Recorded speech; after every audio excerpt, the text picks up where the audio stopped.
시청자 여러분 안녕하세요. 박굴수TV입니다.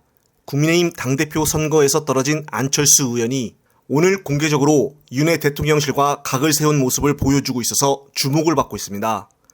현재 정부와 여당은 미국과의 도청 문제에 대해서 아무 일 없었다며 바이든 날리면 시나리오를 또다시 연출을 해가고 있는데 이제는 민주당에까지 허위 선동하지 말아달라라며 덮어 씌우기까지 하고 있어서 뻔뻔함을 보여주고 있습니다.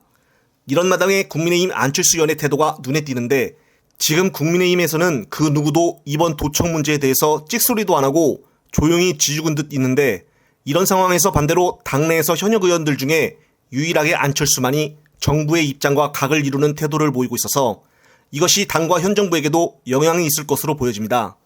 따라서 김기현 당대표는 안철수에 대해서 어떤 태도를 보일지 귀추가 주목이 되는데요. 특히나 안철수는 이번 당대표 선거 때 대통령실에 부정 개입이 있었다고 다들 대부분 인정을 하고 있는 마당에 대통령실의 막강한 권력으로 인해 좀처럼 강력한 대응도 하지 못한 상황이었습니다. 고작 공수처에 강승규 수석을 고소한 것이 다였는데요. 따라서 당대표 결과가 발표날 때도 삐져서 먼저 의자를 박차고 나왔는데 아직도 속에 응어리가 남아있다고 할까요? 그동안 지죽은 듯 있었던 안철수가 갑자기 등장하여 제대로 의혹을 해소해야 한다고 말하며 윤과의 대립 상태를 보여주고 있기 때문입니다. 언제나 여기저기 간을 보는 안철수가 지금의 대통령 지지율도 그렇고 이렇게 계속 시간이 흐른다면 총선 때 당도 대통령실과 각을 세울 것이다라는 생각을 가졌나 미리 먼저 몸을 풀고 있는데요. 안철수는 이날 자신의 페이스북에 미국의 도청 의혹은 국가안보와 국민 안위에 직결된 문제라며 미 정부도 사안의 심각성을 인지를 하고 국방부 장관을 통해 우리 정부의 상황을 설명을 했다고 글을 올렸습니다. 그러면서 안철수는 먼저 우리 국민의 걱정을 풀어드리는 것은 미국 정부가 아니라 우리 정부의 몫이라면서 우리 정부는 미 정부의 설명만 들을 것이 아니라 실제로 미국의 도청은 없었는지 용산 대통령실의 정부 보안은 어떤 수준으로 지켜지고 있는지를 자체적으로 명백히 조사해 밝혀야 합니다라고 입장을 밝혔습니다.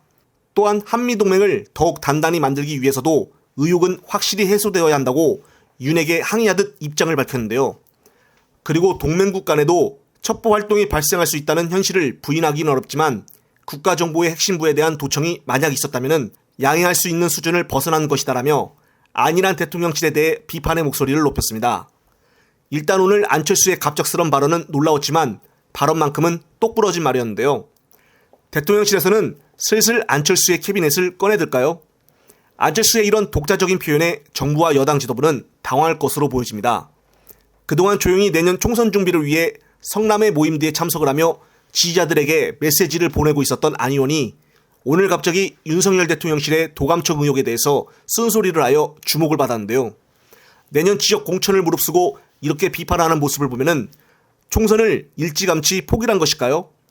안철수가 또 어떻게 간을 보려고 하는 것인지 안철수의 속마음을 알 수가 없기 때문에 한번 계속적으로 그의 언행을 지켜봐야겠습니다. 영상을 보신 구독자님들은 어떤 생각이 드시나요? 이번 영상은 여기까지입니다. 영상이 유익하셨다면 구독, 좋아요 꼭 눌러주십시오. 다음 영상 제작 시에 큰 힘이 됩니다. 시청자 여러분, 시청해주셔서 감사합니다.